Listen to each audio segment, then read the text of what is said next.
pong lalabagin ang Iglesia ni Cristo kapag sila ay nanawagan na magtipon-tipon ng taong bayan?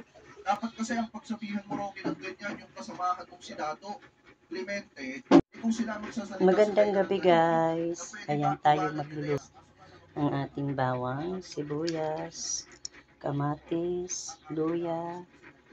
Ayan yung sili natin. At ang ating mangga guys.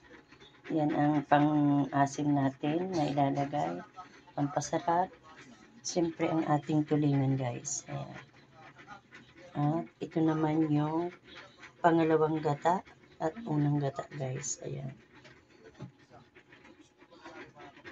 Number 1, si Rafi Tulfo, kahit hindi naman siya nag-a-announce na siya. Kasi nga kung wala Mangga.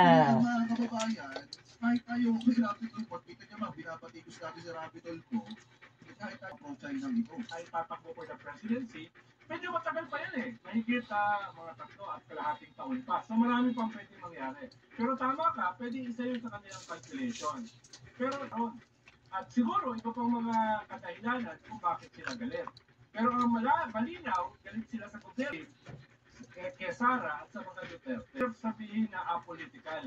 No? Tama. So, at saka saan banda doon ang peace? Kasi sabi nila, kaya nila ito ginagawa, ay kung ganyan na lumipito sila, umaalyado sa pinapakita nila ang kanilang pag-alyado sa mga political groups.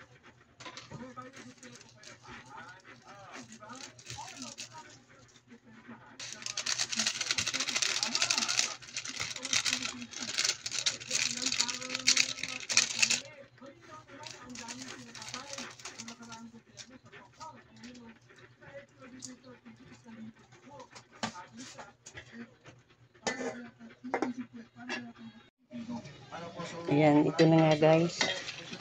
Ayan. Tuyo na ang ating ginataang punang gata.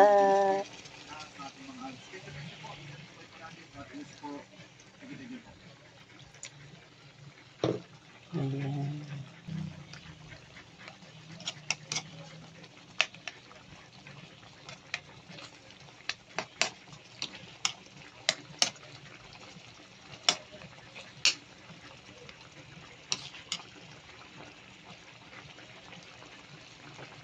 At ilagay na natin guys ang ating sili. Ayan. Kaya lahat po nandoon, mga bossing. No? Hindi pinatawag ang mga solicitor general sa kanyang panahon. Hindi pinatawag ang mga chief PNP upang magpaliwanag kung ano ang walang.